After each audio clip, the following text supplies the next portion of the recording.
네, 앞서도 얘기를 들었지만 환자들의 건강 또 보건복지의 강화에 대해서는 뜻이 같습니다. 또 코로나19를 위해 고생한 것도 같은데 간호법을 놓고서는 의료단체가 조금 갈라서 있죠. 앞서 저희가 간호협회 이야기를 들어봤고요. 이번엔 의사협회 이야기를 들어보도록 하겠습니다. 박수현 대한의사협회 대변인입니다. 안녕하십니까? 네, 안녕하세요. 대한의사협회 대변인 박수현입니다. 네, 저희가 방송 시작하면서 이제 의협 회장님 목소리도 전해드렸는데요. 지금 간호법에 대해서 강력하게 반대하고 있습니다. 반대 요지라든지 여러 입장들 먼저 말씀해 주시죠. 네, 일단은 의사 대부분이 간호사분들이 처우 개선을 하는 부분에 대해서는 당연히 찬성하는 입장을 가지고 있습니다. 네. 하지만 이제 의료법에서 간호법을 따로 분리를 해서 네. 독자적으로 가져가는 것에 대해서는 굉장한 우려감과 반대 입장을 하고 있습니다. 네, 어떤 부분이 사실 좀 가장 우려스러우실까요? 지금 나온 간호법은요, 일단 네네. 직업법을 의미하는 간호사법이 아니라 네네. 직무법의 의미를 내포하고 있는 간호법으로 되어 있습니다. 네네. 그 이야기는 사실 넓은 의미의 의료 범주에 속해서 네. 분리가 되기 좀 어려운 간호를 의료에서 분리를 시켜서 독자적인 영역으로 존재할 수 있게 하는 부분인데요. 네네. 이런 부분이 상당히 위험할 수 있다라고 생각하고 있습니다. 예. 좀 말이 어려울 수가 있는데 네. 이렇게 한번 좀 질문을 드려보고 싶습니다. 네네. 혹시 간호가 뭘까요? 간호. 그래서 저희가 아는 건 아픈 네. 사람을 돌보다 이렇게만 이해가 되네요. 네. 일단 환자가 있으면 의사가 보고 진료를 한 후에 진단을 내립니다. 그렇죠. 진단을 내리고 나면 치료 목표에 도달하기까지 시간이 좀 걸립니다. 네네. 이게 단기간에 완치가 되는 경우도 있고 시간이 좀 오래 걸리는 경우가 있습니다. 네. 그러면 진단 후에 진단명에 맞춰서 치료에 도달하기까지 이제 도와주고 지지해주고 약이나 여러 가지 필요한 것들을 해주면서 네네. 환자가 목표에 도달해 주도록 하는 게 바로 간호라고 생각을 네. 하고 있습니다. 그래서 가벼운 장염 같은 예를 들어서 환자가 병원에 갔다 와서 장염을 진단받고 식이 교육과 약을 받아오면 보호자가 죽도 끓여주고 약도 챙겨주고 사실 이런 것도 넓은 의미에서 간호라고 하거든요. 예. 병원에서는 훨씬 더 전문적인 간호 행위들이 이루어집니다. 수액도 잡고 수액 네. 속도도 조절하고 여러 감염 예방이나 그렇죠. 체외 변경도 하죠. 근데 간호 행위를 하기 위해서는 사실 진단이 뒷받침되어야 하고요. 네. 진단을 받고 치료 목표로 달려가는 상황이 일반적인 의료이기 때문에 이런 간호가 의료에서 분리가 된다는 것은 아무래도 치료로 가는 길의 방향이나 목표가 달라질 수가 있습니다. 예. 이런 자, 것 자체가 사실은 상당히 문제가 있다고 보고 있는 거죠. 네, 자, 네. 의사의 정확한 진단과 판단이라는 영역 바깥으로 넘어가는 부분에 대해서 우려가 있다. 앞서 저희가 간호협회 인터뷰를 했는데요. 네. 일단은 병원 안에서의 그 의사의 진단과 처방, 그다음에 이제 저희 규정상 필요한 업무가 아니라 진료의 보조라고 명시한 것도 유지가 됐다라고 설명하시면서 가장 중요한 거는 만성 질환자라든지 관리 차원의 간병 간호 서비스가 필요한 분들을 위해서 치료 개념이 아니라 돌봄 개념으로 확대할 때 그런 것들을 대응하기 위해서는 간호법이 필요하다. 이렇게 설명하더라고요. 여기에 대해서는 어떤 입장이십니까? 이런 부분들이 이제 지역 사회가 포함되는 부분일 것 같은데요. 네네. 이제 우리나라가 고령화 사회가 되면서 지역 사회에 필요한 의료적인 측면이 생기는 부분에 대해서 이제 저희도 동의를 하고 있고, 네. 네, 이제 이러한 부분들이 사실은 의료계와 상의를 해서 가야 되는 부분이라고 네. 생각을 합니다. 사실 우리나라의 간호사분들이 상당히 많지만, 이제 그 안에서는 중환자실이나 응급실 같이 중증 환자를 많이 보신 분들도 있지만, 네네. 면허를 따고 업무를 안 하신 분들도 계시거든요. 네.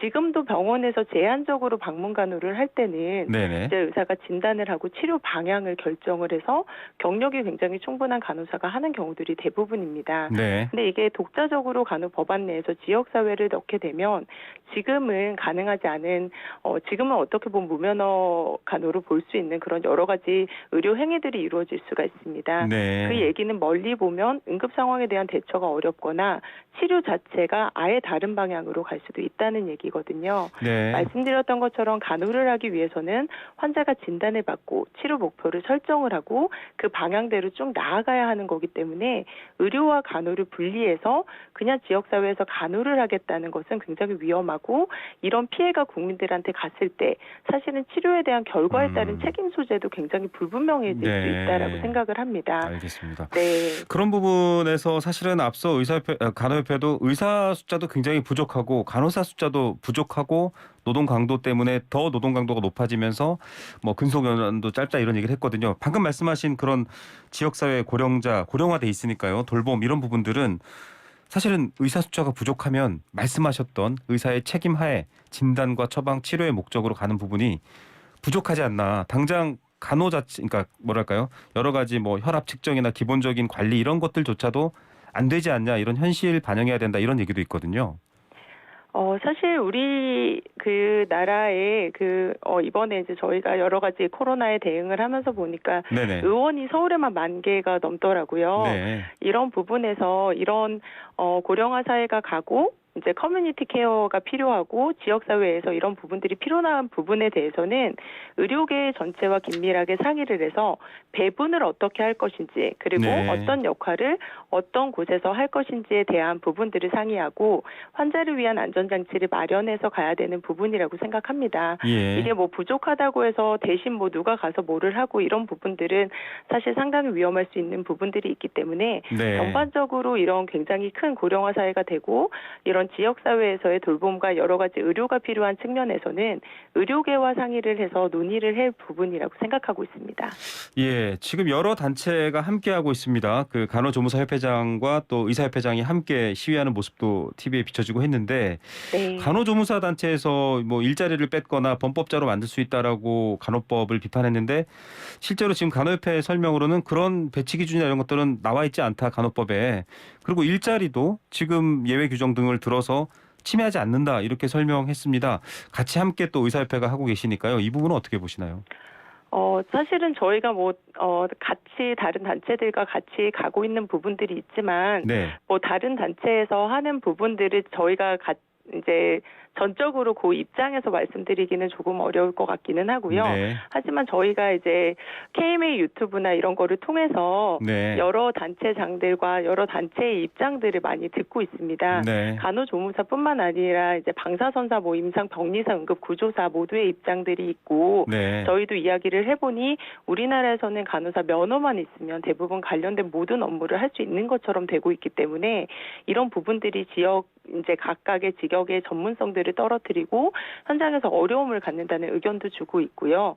그리고 또한 뭐 간호조무사 같은 경우는 이제 간호사의 지시하에서 가야 되는 부분들에 대해서도 네. 굉장히 큰 어려움을 겪고 있다라고 얘기를 하고 있습니다. 그래서 네. 의료라는 게 사실은 어떤 직역 하나에서 할 수 있는 일이 아니거든요. 네. 결국에는 다양한 직역들이 협력을 해서 이건 팀으로 시행해야 될지 굉장히 중요한 일이기 때문에 의료 자체 내에서도 굉장히 떼기 어려운 간호를 어떤 특정 직역의 이익을 대변해서 입법하는 부분에 대해서는 저희가 이런 여러 단체들과 함께 의료 현장의 혼란을 가지고 올 수 있다고 보고 있습니다. 예, 간호협회 앞서 인터뷰를 저희가 근거로 이제 좀 여러 질문들을 드리는데요. 네. 나머지 단체들은 사실 왜 있는지 모르겠다, 전혀 이해관계가 없고 간호법에 충돌되지 않는다, 이제 간호협회에서는 그렇게 말씀하시면서, 의사협회가 이제 간호사가 의사의 업무 영역을 한다라는 건 사실이 절대 아닌데 그렇게 말하는 부분은 일종의 허위 사실이다, 이렇게 좀 강력하게 비판하셨어요. 그 부분에 대해서는 어떻게 답변해 주실 수 있을까요? 말씀드렸던 것처럼 의료와 간호 자체를 떼놓고선 볼 수가 없는 부분이라고 생각하고 있거든요. 네. 그리고 간호를 단독으로 했을 경우에는 환자의 치료 방향과 전혀 다른 방향으로 갈 수가 있습니다. 네. 뭐 예를 들면 지역사회에서 이제 오래 누워 계시고 고령화 사회가 되고 하면서 있는 욕창이나 이런 것들도 네네. 사실은 이 뭐 소독을 하는 방법부터 시작해서 상처를 관리하는 게 그 상처 자체에 따라서 굉장히 달라지거든요. 네. 그렇기 때문에 이게 확실하게 떼놓고 확실하게 분리해서 생각할 수 있는 부분은 아니라고 생각하고 있고요. 네. 저희가 KMA 유튜브를 통해서 여러 가지 다른 직역들 입장에서의 간호법에 대한 입장을 나누고 전달을 이미 하고 있는 상황입니다. 네. 뭐 응급구조사협회에서도 나와주셨고, 뭐 병리사협회에서도 나와주셨고, 조무사협회에서도 나와주셨고, 다 오셔서 각각의 직역의 입장에서도 또 이런 입장을 내주시고 계시기 때문에 네. 이런 부분들에 대해서는 참고해 주시면 어떤 입장에서 이런 부분이 문제가 되는구나를 아실 수 있을 것 같습니다. 예, 이제 상임위를 통과했습니다. 보건복지위를 통과해서 이제 법사위가 구성이 되고 한다면 이제 곧 본회의에 올라갈 가능성이 높은데, 어떤 상황입니까? 지금 뭔가 좀 다시 물밑에서 협상을 하거나 협의점을 찾아내거나 뭐 그럴 수 있는 가능성이 있을까요? 어떻게 보십니까? 저희는 계속해서 뭐 저희의 입장을 표명을 하고 있습니다. 네. 이게 지금 간호법원 자체가 의료법에 규정되어 있는 조항 자체를 일부 차용하거나 네. 간호법안에 적절치 않은 조항을 좀 포함해서 의료법과 간호법 둘 다 불안정해지는 결과를 가져오고 있다고 생각을 합니다. 네. 더군다나 법을 개정할 시에도 2중, 3중으로 법 개정 작업이 계속돼야 되는 상황이기 때문에 네. 이제 행정의 효율성의 저하나 인력 낭비의 요인이 커지는 것도 불가피하다고 생각을 하고 있습니다. 네. 그렇기 때문에 저희 쪽에서는 이런 문제점과 의견에 대해서 계속해서 여러 단체들과도 논의 중에 있고 이런 부분들을 이제 설명드리고 설득할 수 있도록 노력을 하고 있습니다. 예. 뭐 법사위에서 여러 가지 심사를 거쳐서 본회의에 올라갈 경우에는 좀 더 강력한 대응을 하실 계획이신가요? 어떻습니까? 이런 부분들은 향후 어떻게 대응할지에 대해서는 저희도 내부의 비대위에서도 논의를 하고 있고 이런 범의료계 단체들과도 논의를 하고 있는 상황이어서 그런 부분에 대해서는 이제 논의한 방향대로 갈 가능성이 있어서 지금 뭐 구체적으로 저희가 언급드릴 부분은 아니라고 생각합니다. 예. 네. 그 너싱홈 관련해서는 이미 이제 지역에서 그 의사의 지시 감독을 통해서 이제 예방 관리 차원에서 하는 곳이 벌써 전국에 이미 600개 가까이 있다. 그러니까 의료법은 좀 현실을 못 담아낸다. 이건 이제 간호법 제정에 대한 입장이 아니고요. 현재 의료법이 좀 현실을 못 담아내고 있다. 이런 비판에 대해서는 어떻게 보십니까? 저희 청취자분들도 지금 의사 숫자도 늘려야 됩니다라고 의견을 막 주시거든요. 제가 말씀드렸던 것처럼 이거는 의료 인력을 어떻게 배분을 하고 어떤 역할을 누가 가져가느냐에 따라서 다른 부분이라고 생각을 하고 네. 있습니다. 그렇기 때문에 이런 부분들에 대한 개정이 필요하다면 의료법 내에서 돼야 되는 부분이고 네. 또 이런 광범위한 커뮤니케어 사회적인 그런 네. 지역사회의 그런 의료적인 부분에 대해서는 의료계 전체가 같이 논의를 해야 될 부분이지 특정 직역이 혼자서 이렇게 할 수 있는 부분은 저희는 아니라고 생각하거든요. 네. 그래서 저희도 계속해서 이런 이제 고령화 사회가 되는 부분에 대해서 의료계가 나아가야 되는 방향이라든지 역할이라든지 그리고 지역사회에서의 의료를 어떻게 효율적으로 가져갈 수 있는지에 대해서 계속 논의를 하고 있고 뭐 복지부나 다른 데와도 계속 얘기를 하고 있는 상황입니다. 네. 그렇기 때문에 이거는 의료법 내에서 필요한 부분에 대해서 환자의 안전을 바탕으로 개정을 하고 네. 그리고 의료계 전체와 논의를 해서 방향성을 잡고 가야 되는 부분이라고 생각하고 있습니다. 예. 자, 끝으로 이제 앞서 인터뷰한 질문 중에 간호사를 혹은 간호를 의료기관 안에 가두지 말아야 된다. 이미 의료기관 바깥에서 많은 분들이 또 필요로 하고 있다라는 입장에 대해서 앞에 설명해 주신 대로 지금 현행 의료법의 의사의 지시와 감독, 진단과 처방 이 부분을 위배해서는 안 된다. 이렇게 같은 입장이신가요?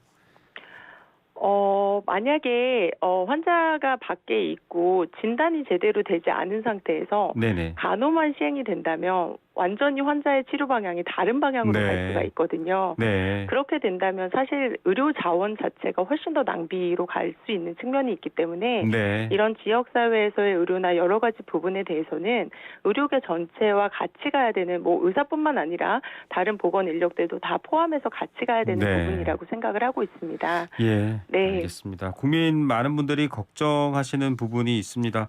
의료계 의사, 간호사, 또 간호조무사, 방사선사 모든 분들이 사실은 지금 팬데믹 시기에 국민들을 위해서 애쓰고 계시는데요. 머리 맞대서 좀 좋은 합의점과 대안을 만들어 주셨으면 좋겠습니다. 어떠신가요? 네, 뭐 마지막으로 제가 말씀드리자면 코로나 시기 때 정말 모두가 고생했고 힘들었습니다. 뭐 의사, 간호사 물론이고요. 임상병리사들 검체 채취하고 응급구조사분들 보호장구 입고 심폐소생술 했고요. 뭐 병원뿐만 아니라 많은 의원에서도 간호사, 조무사 분들뿐만 아니라 모든 보건 의료 인력들 누구 하나 빠지지 않고 하나가 돼서 현장에서 정말 최선을 네. 다했거든요. 그렇기 때문에 이런 의료진들 모두의 노력이 사실 특정 직역만을 위해 쓰인다는 것에 다른 직역들이 좀 허탈감을 느끼는 것 같습니다. 이런 코로나 사태를 통해서 열악한 의료 환경에 대한 요구가 생겼고 사회적인 인식도 많이 바뀐 것 같습니다. 코로나가 끝이 아니라고 생각하고 또 이겨내야 할 많은 감염병이 올 수 있고 여러 가지 재난 상황에서 의료는 중요한 주축을 차지하고 있기 때문에 같이 협력하고 유기적으로 해서 각자의 이익을 추구하기 하기보다는 의료계가 총합적으로 잘 갈 수 있도록 하는 것이 중요한 일이라고 생각하고 있습니다. 알겠습니다. 이제 국민 여러분들의 목소리가 더 중요한 시기 같습니다. 어떤 방안이 더 좋을지 많은 의견을 내주시면 좋겠네요. 오늘 말씀 여기까지 듣겠습니다. 감사합니다. 네, 수고하십시오. 네, 대한의사협회 박수현 대변인이었습니다.